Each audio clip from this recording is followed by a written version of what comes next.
Assalamualaikum warahmatullahi wabarakatuh. Baiklah adik-adik, sebagaimana biasanya uh, pembelajaran daring pertemuan hari ini tentang materi fiber optik. Jadi yang akan tampil pada monitor adik-adik dan handphone adik-adik hanya kamera saya atau slide yang akan saya berikan. Oke, kita langsung saja. Sebelumnya saya matikan semua mic-nya. Tolong disimak dengan baik. Kita langsung saja pada materi.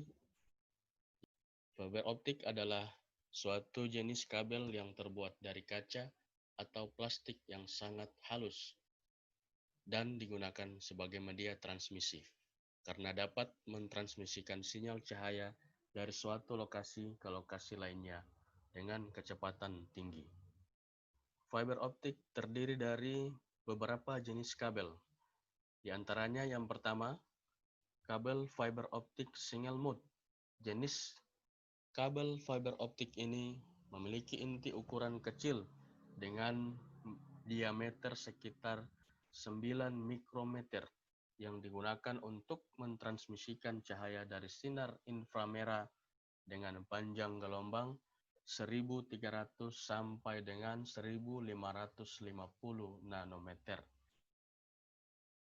Yang kedua, kabel fiber optik multimode. Kabel jenis ini biasanya digunakan untuk keperluan komersial yang pada umumnya diakses banyak orang.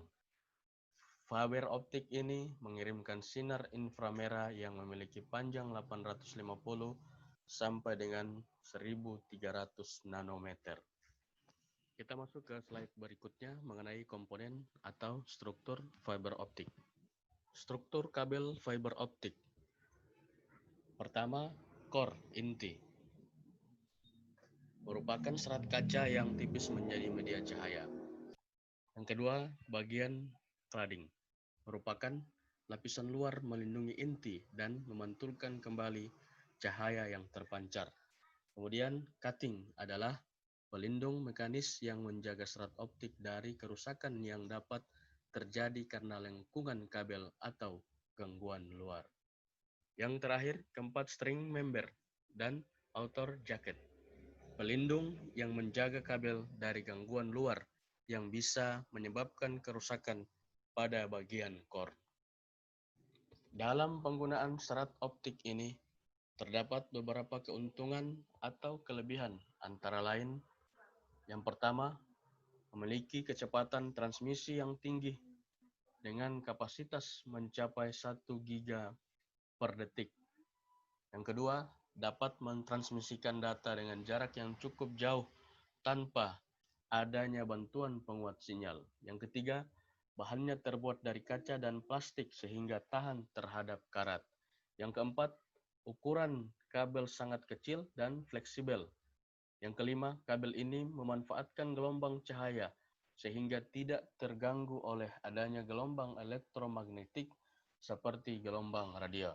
Berikutnya, yang keenam, fiber optik tidak mengandung aliran listrik sehingga mencegah terjadinya kebakaran akibat korsleting.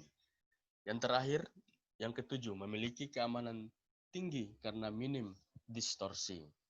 Kemudian kekurangan dari fiber optik ini.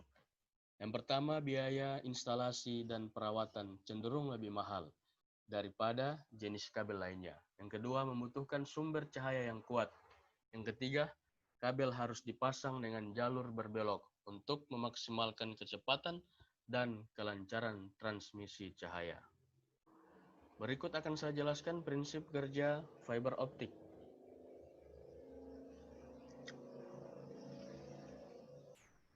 Prinsip kerja dari fiber optik ini berbeda dengan kabel lain pada umumnya. Pada kebanyakan kabel yang kita ketahui atau kabel yang sering kita jumpai, data yang ditransmisikan menggunakan aliran listrik. Kemudian pada kabel fiber optik ini, data ditransmisikan menggunakan aliran cahaya yang dikonversikan menjadi aliran listrik yang tidak akan terganggu oleh gelombang elektromagnetik. Fiber optik memanfaatkan serat kaca sebagai bahan penyusunnya untuk mendapatkan refleks atau pantulan cahaya total yang tinggi dari cermin tersebut, sehingga data akan ditransmisikan dengan cepat pada jarak yang tak terbatas. Pantulan tersebut didapat dari cahaya yang berjalan pada serat kaca dengan sudut yang rendah. Selain itu, dalam proses kerjanya, efisiensi dari pantulan cahaya dipengaruhi oleh kemurnian bahan fitur optik, di mana semakin murni serat kaca yang digunakan, maka penyerapan cahaya semakin sedikit oleh fiber optik. Minimalnya, penyerapan tersebut akan menghasilkan pantulan cahaya yang tinggi.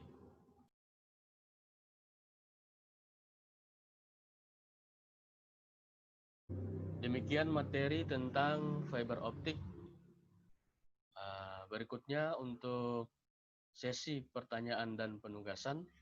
Pertama, pertanyaan saya buka melalui via WhatsApp. Jadi silakan adik-adik bertanya melalui WhatsApp group yang sudah saya sediakan.